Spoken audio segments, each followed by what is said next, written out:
guys are ready? Go for it. All right, the moment I've been waiting for. Here it is. I'm serious. Everyone, step aside. We are sitting here with Aaron Greenberg. Can you tell me your official title at Xbox? My title is General Manager of Xbox Games Marketing. Thank you for Yeah. taking some time to talk to us. Oh, it's my so pleasure. I'm just going to kick it off with fire. So, I would expect nothing so less. I'm sure. The salt is shaking. Yeah, see. So Xbox One X. Yeah. I'm happy to see it. It's $4.99. Yeah. You did not make it for me. I truly believe the press conference that you had this year was great. A lot of diverse games. Yeah. The press conference for me was Yeah. the year before with Xbox Play Anywhere. I love Sure. it. It's fantastic. But Yeah, like yeah. I'm saying, you didn't make this for me Yeah, because yeah. I have a PC. Yep. I don't need Xbox One X Yep. to be able to experience all these great games Yep. in 4K and all that. Yeah. But for the console gamer, this is fantastic. This Yeah. is fantastic. And I know there was some controversy about it being at $4.99 and because there was rumors it was going to be cheaper and all that. Yeah. But like we literally just finished talking to Albert, Yeah. and this is from a PC perspective, the performance that you put into this box at $500 Yeah. is more than worth the price of admission. So Yeah. can you kind of take us back?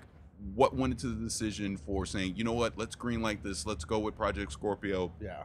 let's make the most powerful console ever made, and let's just deliver this to gamers and go from there. Yeah, well, I think that's a great point, and I totally get what you're saying about the. So, what did you invest in your gaming rig? Oh, right now, because I have a 1080 Yeah. card in my. Yeah. I mean, I'm $2,000 usually. Right. I mean, Yeah. that's the thing, and for a set of gamers that are out there that have invested the 1,000 plus and kind of to get 4K gaming, true 4K gaming, like that's awesome. But it hasn't existed in the console space, and so that was the idea. Was like, how can we bring at scale to the living room? And at $4.99, an incredible value to deliver how much performance we are in this box with 4K UHD Blu-ray, with 6 teraflops, with 12 gigs of DDR5 memory, and to give that to developers to be able to bring that much performance to the console space, we think is a huge opportunity. You know, a lot of 4K adoptions happening. 4K TVs adoptions growing, and we know console serves a unique purpose as an appliance, built to be plug and play in the living room, connected to your biggest screen TV in the world, and so or in your home, not in the world. But you get the idea. Right, With that said, we're still very committed to Xbox Play Anywhere, bringing all of our titles to the PC as well. While that was a new announcement last year, you saw us talk about whether it's State of Decay or Forza or Crackdown. All those titles will come day and date to Windows 10 and will be Play Anywhere titles. And we've got some good third-party support there as well.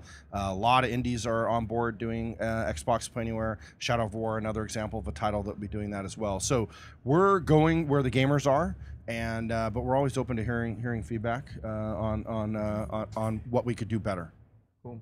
Now, I got a little bit confused with the whole during the press conference. You guys were announcing a lot of these games, and every time they will say launch exclusive, premiere, world premiere, and all that. Yeah. Can you explain about that? Because I think there's people out there that are still kind of confused about: is it time exclusive? Is it coming out first? What is it? Yeah, absolutely. So we showed 42 games in our briefing.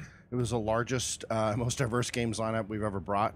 Of those, there's 22 of those games have some console exclusivity. So the stuff that we own, we actually own the IP, our first party stuff. We just would call those exclusives. We can control that how long they will stay exclusive because we own them, Crackdown, things like that. In the case of what we call console launch exclusives, these are titles that will be launching exclusive on our box. They may end up always being exclusive. They may be for a period of time. We don't own those titles, but we are working with those developers in many cases to help fund and make those titles happen, and also help support them to bring those to Xbox. A lot of times for developers, that support matters, but also prioritization matters. Where do they go focus their effort? And so for us to be able to partner with them to bring those titles as console launch exclusives allows them to focus. And having a box with this much power, we've never had this much level of interest from development partners either. So so the idea is, hey, as an Xbox owner, you're going to get 22 games that will have some level of exclusivity, and that's a combination of both timed and lifetime exclusives. How has been the overall response, whether it's from an investor standpoint, community, gamers, developers? How has that been since the announcement and press conference? It's always hard to tell. Like, I can go around and we had our fan fest. I talked to a lot of fans. I know they love us, which is awesome. I go and talk to a lot of different journalists and stuff. There's online polls and things like that. It's hard. It's always hard to get a read of it. I think in general, the response has been very positive. I think people are really excited about this much power coming to the console space. And at the same time, I think people knew we had that, and they were like, show us the games. And I think the fact that we showed up with 42 games with such a big, diverse lineup, and I think a lot of games that do show that potential of true 4K gaming, like Forza Motorsport 7, thought Metro looked great, things like Anthem from BioWare, really showing the potential that developers can bring when you give them this much power and performance. So, according to Jeff Keighley's poll this morning, I read 17,000 people voted. 43% said, we had their favorite briefing. So I'm honored to see that. But we don't do it just to sort of win the briefing. We do it to sort of delight our fans and people. The thing we're getting asked about the most is how do I pre-order this thing and when can I pre-order this thing? So that was kind of mission accomplished on that. So just sticking when you were talking about FanFest and community. Yeah. I have to commend you because we come into the press briefing and we're looking down. You're interacting with everyone down there on the show floor. You sat with everyone on the show floor to watch the briefing. Yeah. You are probably the most active person in your position. Let's be clear here. You're very high up in the Xbox hierarchy, so to speak, and you're constantly on Twitter, interacting with people, talking to people, explaining questions, etc. Yeah. So, just from your perspective, how important is it that as a team at Xbox that you engage with the community and get their feedback, moving forward? Yeah, I mean, for me, like, I truly love our fans. I mean, that is our most, I think, noble purpose is to bring fun and entertainment. And it's something that what I love about this industry and what I love about what our team gets to do as marketers. And, to sit there, absolutely love being there with the fans. I mean, I not only watching their reactions, but literally feeling them react in the crowd is just amazing. Going to the FanFest events, hearing from fans, talking to fans. I mean, it is like, you see it in their eyes. It's like the best day, the best week of their lives. They're enjoying every moment. And so, of course, we come here and we talk a lot to media. We talk a lot to partners, and that's part of E3. But there's something so special about seeing fans who just love the opportunity to talk to us. They often want us to sign things for them, or they want to take pictures, and it's amazing. And I think the passion that our fans have is great, and I love interacting with them, and I make an effort to try to do that as much as I can.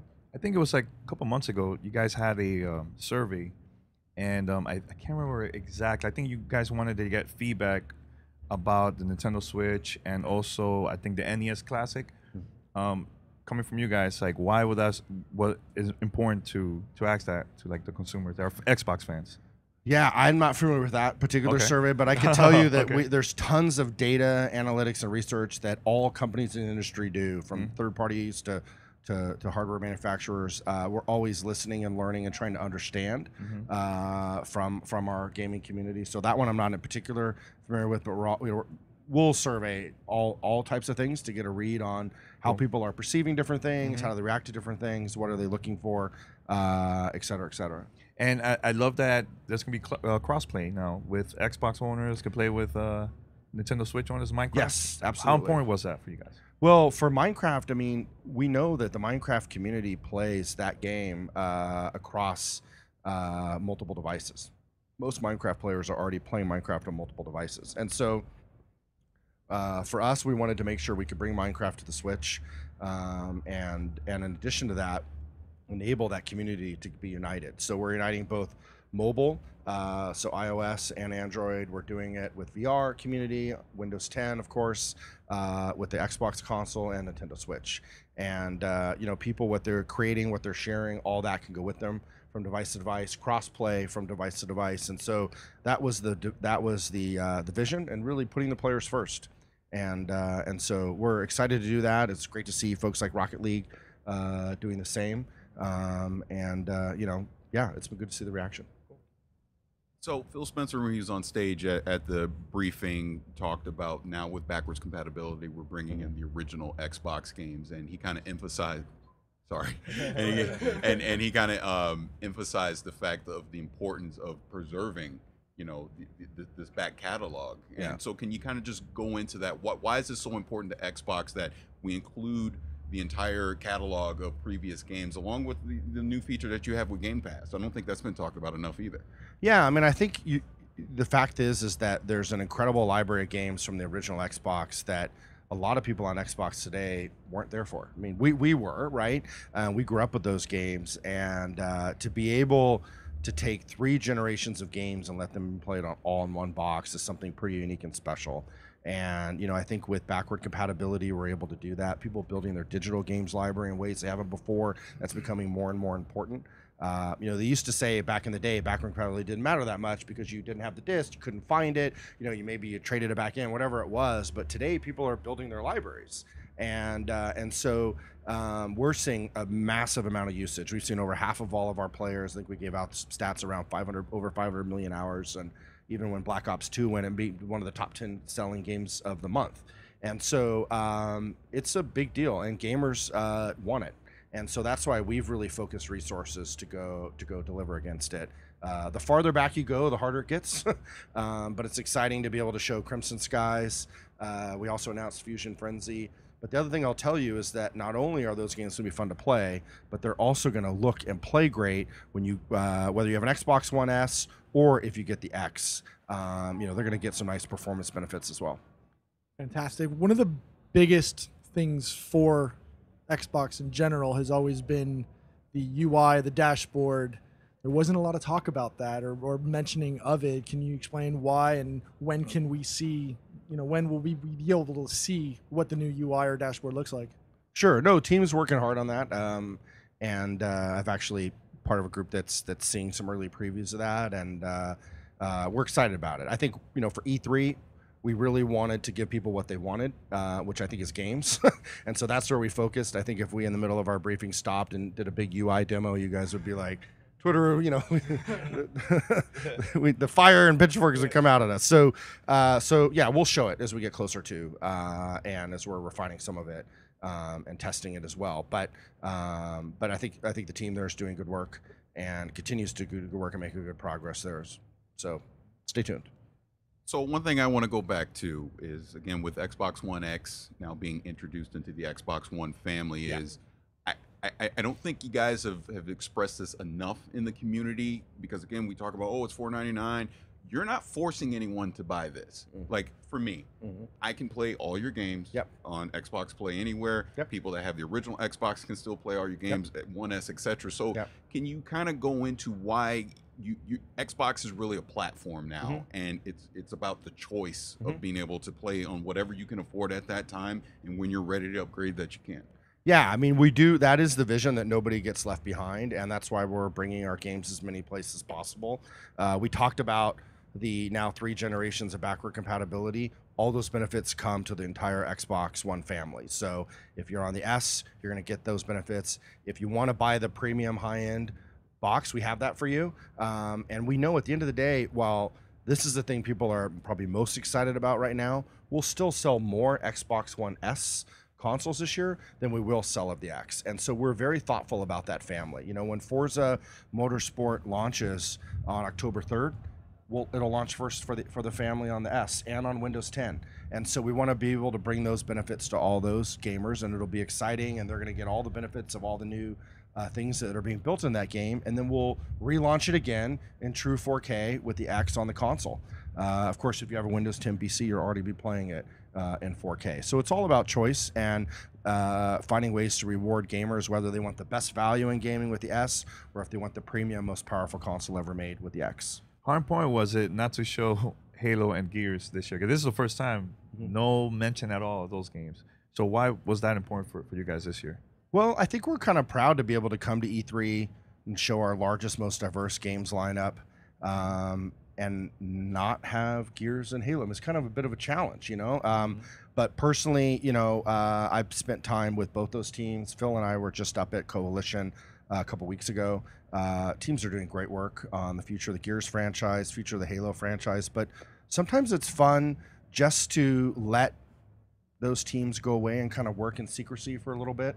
they don't need to come every year. And then we'll come back and surprise and delight our fans with what they're up to when the time is right.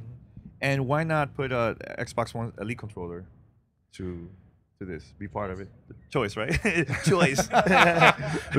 Paris can do all my questions. That's good. There you go. No, I mean, we have a great controller. We built an entirely new controller with Bluetooth, a lot of great enhancements for the Xbox One S launch. People love it. Most people generally say we have the best, one of their favorite controllers in gaming. So we've gone back in black with the console. We've got the controller now in black. This controller will work on the X and on Windows 10, so you can take it across with Xbox Play Anywhere. But people that want the high-end, the best Elite controller, we have that option as well. But that's a pretty big financial commitment too. So it's all about how much you want to invest and how important that experience is to you. So back in 2013, because you said the coalition, so it made me think about this. So back in 2013, when you originally launched the Xbox One, you showed a game from Black Tusk. Yes. Does that game still exist? I don't know what you define exist. Was okay, there a team I know creating, well, Black Tusk was the original studio that became the coalition. Yeah. They showed a concept for a game that we'd see some point in the future. I was convinced we were seeing it at this E3. So the fact there's that a lot of didn't- conspiracies about that. Well, I listen to your guys' show every week, so I'm a regular listener. Here's what I would say: that it's an incredible, talented team up there. Yes. We pivoted that team to go focus on Gears and brought Rod Ferguson in, co-creator of that franchise. And they are. I mean, if you saw, you guys play Gears 4, I assume. Yeah, of course. Incredible campaign. I thought they did a great job with Versus, great job with Horde. And so that team is focused on the Gears franchise going forward. Now, what would you say? Sorry, Danny. So, what would you say to your lineup? In my opinion, that you had this. It was very diverse. I loved it. I love indie titles. I love a lot of the things that you're showing from some of your third-party partners. Yeah. There was criticism that you didn't have enough of the big AAA titles at your press conference. But in my opinion, it's important to show that diversity of, hey, these smaller studios that are making these amazing experiences need that spotlight as well. Would you say that it's fair to say that the big AAA games will be shown when the time is right? Yeah, I mean, for us, we were pretty deliberate in thinking, hey, first, I think we felt like we showed a lot of great AAA games. It's tough because if you show too many AAA games, people are like, oh man, all you're doing is showing us big blockbusters. We want to see more variety and diversity, So we tried to we just showed everything, But with that said, largely what we showed are mostly things that are going to be launching between now and next E3. That was the key. Yeah, you showed what's so coming if soon. you take our first party stuff, so Forza will be out, Crackdown will be out, Sea of Thieves, Super Lucky's Tale, State of Decay 2, all will be launching before E3 next year. So we showed you big blockbuster exclusives that you'll be able to play over the next year, in addition to Assassin's Creed this holiday, in addition to great variety of all those, great indie titles that are coming. Cuphead's got a date, right? Yeah. So, and that's an exclusive. Just back to your earlier question, exclusive. So anyway, so that was the idea. Was at least the vision was, hey, let's go long. Let's break the rules. We used to always be 90 minutes because TV, and we had to cut off because people were setting their DVRs. But now, I mean, the TV audience is this fraction of our total audience with streaming and all the where people are watching on their consoles or wherever that may be. So it was fun to be able to put that all together. Sea of Thieves, another great example of another big title that we're excited about. So, and of course, all the big blockbuster titles. And whatever game you're into, if you play it on this box, it's going to look and play better. How important is ID at Xbox today and then moving forward with Xbox One S, Xbox One X, and moving forward? Extremely important. We've spent a number of years working with that community. We have great partnerships there. It's fun to see the creativity that's happening there. Things like that. I thought the Artful Escape trailer was awesome. A lot of people talked about The Last Night, Darwin Project, even titles coming, from all over the world. And so for us, I don't know how well you guys know Phil Spencer, what he plays, but he has an insane amount of love for indie titles. And the second, Thimbleweed Park came out, he played that from beginning to end, right? And so We love those titles, and we play them just as much as we play the big blockbusters. And that's the idea, is to be able to create what we want to do is create the largest, most diverse games library anywhere for our fans, and be able to bring benefits like Xbox Play Anywhere for those that want to play them on the PC as well. My question is, I asked this to Albert too. How was it behind the scenes, reading all those conspiracy theories and everything because of the hidden messages and the the little teasers that came out before the press conference? I could never anticipate. I'm sure I've way underestimate the. First, I love the passion. I mean, there's not a lot of industries that have this level of passion, where people are putting together codes and searching things. And by the way, literally making typos in what they're searching, fives and S's getting switched up, and like that robot thing, whatever that was, so we're not that good. Okay. Let me just tell you, we are not that good. Okay. I wish we were, but it's amazing the level of depths people go to. And sometimes, people make a lot of the wrong assumptions on some stuff, but it's fun. It's fun to see the speculation. With that said, I'm a guy, like, when it comes to movies, TV shows, I'm kind of no spoilers. And so it was fun to be able to, like, not have the box leak, not have the name, be able to unveil all that at the moment and be sitting there with the fans and watching them react and go crazy. Original Xbox being added to the back and pat program, that stuff not leaking. So this year we were pretty fortunate in keeping most of that stuff confidential, and I think that provided even more kind of surprise and delight moments for our fans. Cool.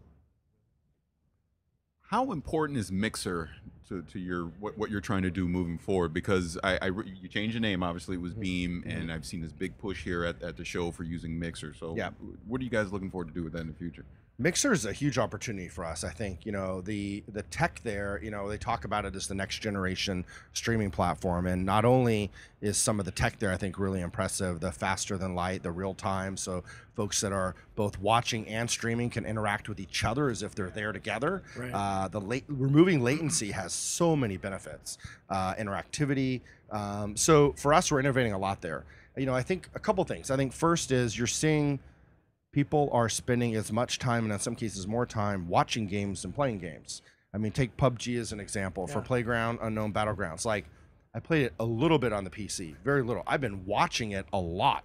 That game is so much fun to watch, and I'm excited to have it come to Xbox as well. So I think that's a great example. The watchability of that. We made it really easy for people to stream. I'm not a streamer, but I'm streaming from my console because it's so easy, right? So how can we kind of democratize that and make that really simple? But then we're seeing things like the Darwin Project, where they're actually building streaming and interactivity into the design of the game. And so there's some next level stuff there that's happening that I think is really fun, and I think it's going to change the way, you used to only be able to interact with a game and experience a game if you were playing it yourself. And now a community of people can be watching, can be interacting, can actually, you can leave the controller. There can be nobody playing the game but the people on the stream, and so I think it's fun. It'll be fun to see what people are going to do with that. And we're doing a lot of innovation there, and definitely excited about it. Is Beam, I'm sorry, is still used to calling it Beam. That's all right. We mix it up sometimes too. Is Mixer going to be something that runs in the background on Xbox One X, or is that going to be something like an app that still has to be manually activated for you? It's built into the platform. I wouldn't call it run in the background per se, but the fact that you can hit the home button and be streaming with another button push really simple has made that the simplicity of that. The same on the PC with the Xbox app. So that's the idea. With that said, it's not just about streaming; it's also about watching. So of course we have the Mixer app on every mobile device. Everywhere that gamers are. So we want to bring that.